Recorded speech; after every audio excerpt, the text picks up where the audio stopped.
All right, what's going on, everybody? Welcome to episode number 33 of AAO Presents Behind the Lens, where I have a new guest on each week about their past, present, and future endeavors. This week, I have the new Piece Promotions Amateur Heavyweight Champion. He fights out of Stars and Strikes MMA. Let me welcome to you, Juicy J. Henderson. What's up, man? How you doing? Oh, I lose you?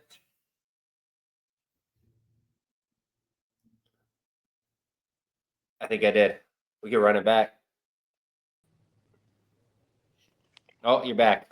Yeah, my bad, bro. Hey, you're good. I can edit that out even. We good. So, what's up, man? How you doing? I'm doing good, man. Chilling, enjoying the few days off.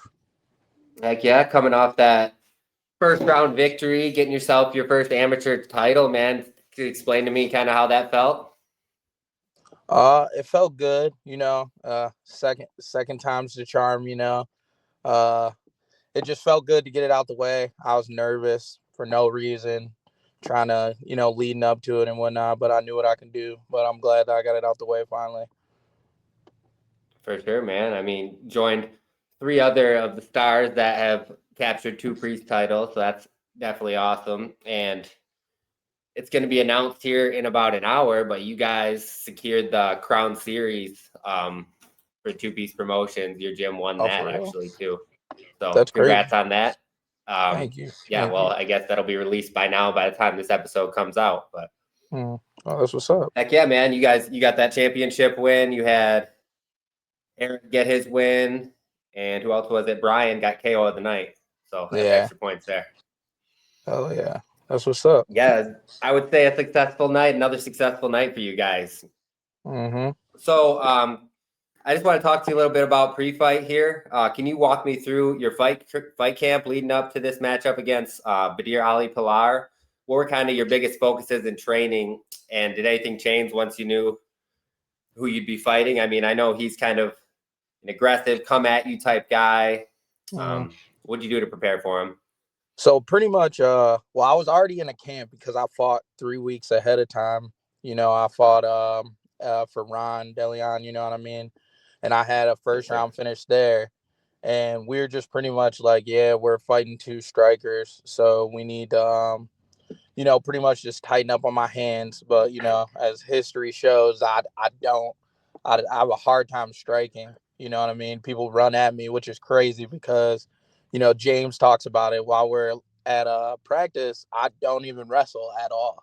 You know what I mean? I have great hands. So we pretty much were just like implementing like getting in and out, you know what I mean? And picking our shots and taking the takedown when it was there. And, and Buddy was standing up straight. So it was there as soon as he came at me, and I countered with that too. So it made sense. And then once we get to the ground, to just wrestle and jiu-jitsu, you know how that goes.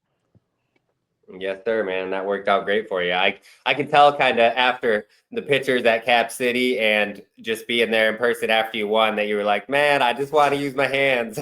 Bro, You're like yeah, a little I disappointed, but happy at the same time. Yeah, for sure. So going into the fight, did you kind of expect him just to run at you? Did anything surprise you at all, or is it basically what you expected? 100%. We always, the way that it goes now, you can see anything on the internet, and we seen that I seen that flying kick that he did his first fight. I was like, I hope he doesn't do that. Yeah, watch out. I was like, that's just not gonna make sense. But I was like, yeah, he's aggressive, and like, no disrespect to that man, but he really doesn't like throw anything with a purpose. It's like pillow punches and like that outside kick that he starts off with, and when you do something consecutively, in a fight, like in 2 fights back to back, you're not really going to change much. So just like focusing on like keeping our distance, and I'm a shorter heavyweight, so we're just keeping our distance and picking our shots. That's pretty much everything we worked on. Yeah, man, he's definitely not like your typical MMA fighter. Definitely crazy, comes at you looking for that shot to put you out. Yeah.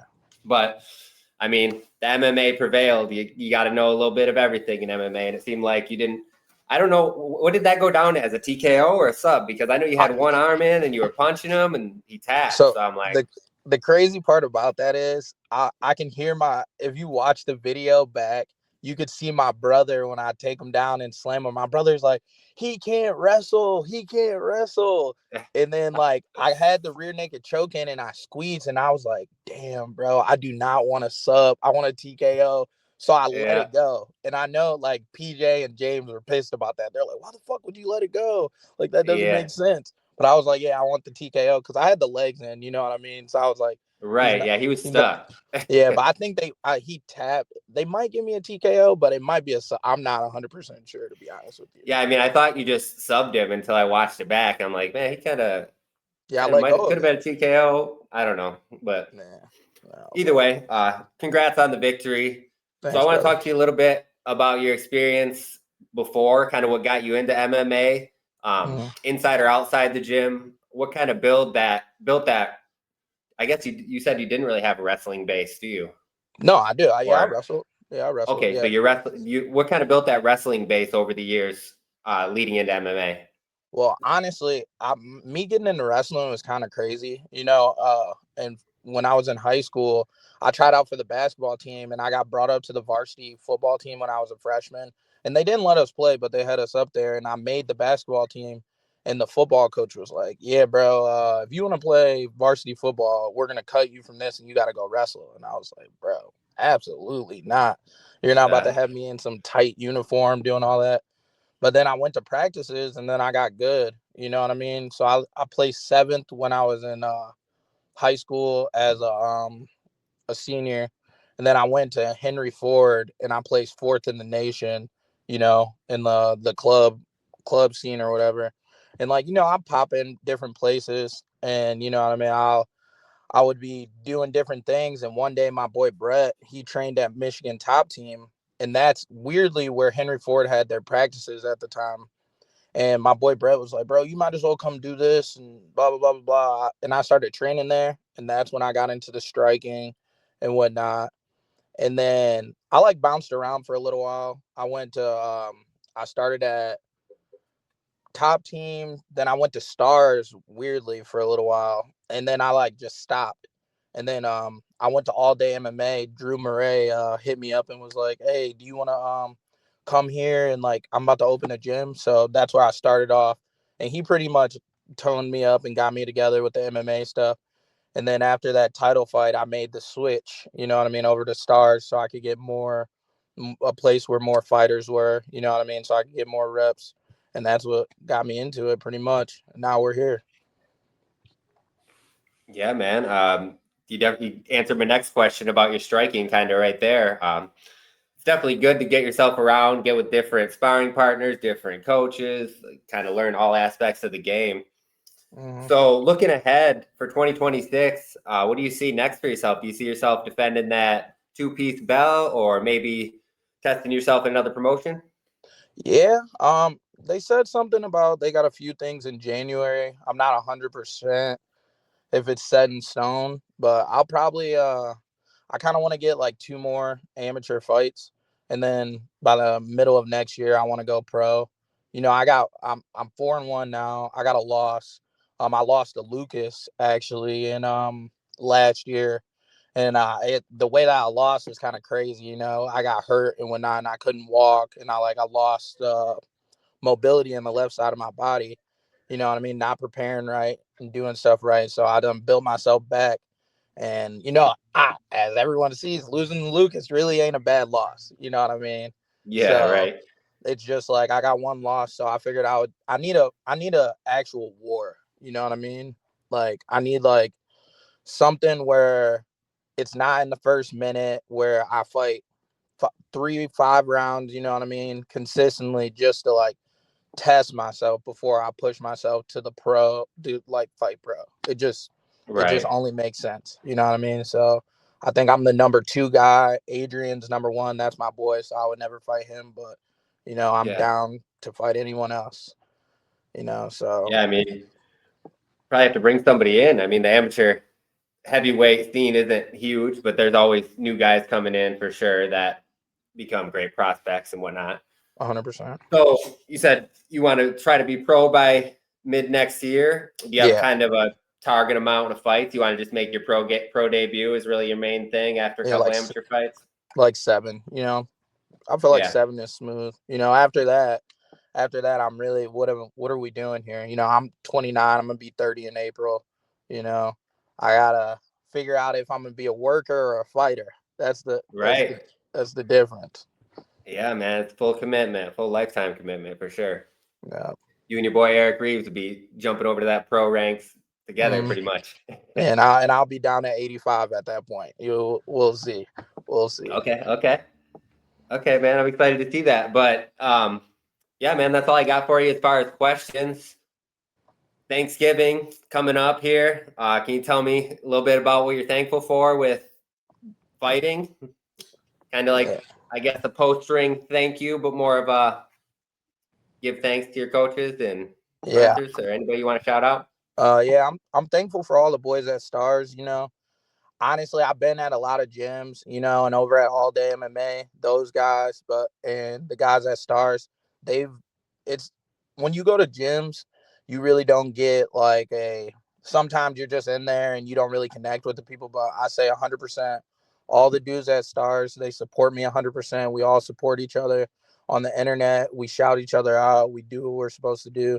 And I feel like we got a great set of guys and a great set of coaches, and we all push each other every day. So I'm thankful for those guys.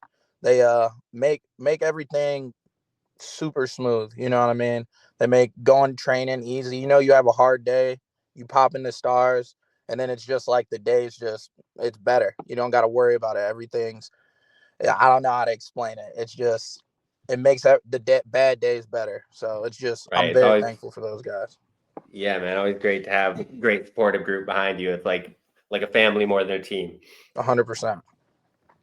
All right, man, that's all I got for you. Can you let anybody know where they can, or the viewers know where they can find you on social media, get updates on your next fight and moving forward? Oh yeah, for sure. On Instagram, I'm _ the real Jay Henderson, and on Facebook it's just Jay Henderson, and then I got the real Jay Henderson also on TikTok. Add me, and I'll show you guys hopefully in the future some good things on there. All right, Jay, thanks for joining me, man. I got a nice highlight coming out for you here soon. For sure. And I'll be talking to you soon, man. All right, brother. I appreciate you, man. Yeah, me too. All right, guys. That's all I got for you on this episode of Behind the Lens. Go ahead and subscribe, like, follow for new episodes. Until next time, peace. Thanks again, man. I appreciate it. Oh, anytime, brother. I'll try to put this up tomorrow, like noon. I'm trying to get Brian on too. Hey, man, that man's going through it right now. Hey. I know, man. Bro, his leg is fucked up. I think he his shin and he tore some shit. Man, he sent me the pictures and his shin too. Yeah, I don't know, bro. He's been hot. They give when you go through something like that. So I call him every day, and he's like, "Bro, I'm just I was asleep," and I'm like, "Bro, what's going on?" But he's gonna be out for like a year or so. Yeah, for sure, man. That's just unfortunate. Unfortunate for sure. I mean, that's why we got to stay off the cage. James cussed us out on Monday. Oh, I bet he was pissed. Yeah, because James was like, there's no fucking reason. What's the point? Blah, blah, blah, blah, blah. Because, Eric and him. But I'm too big to be doing all that. So I ain't gotta worry that's what you said when I said that to you. You're like, I ain't doing that shit. No, for real. But all right, brother. Yeah, I try to position myself under people now when they I'm like, you fall on me. For real. All right, man. Yeah, thanks for talking to me. I'll talk to you later. All right, we got all day, man. Later.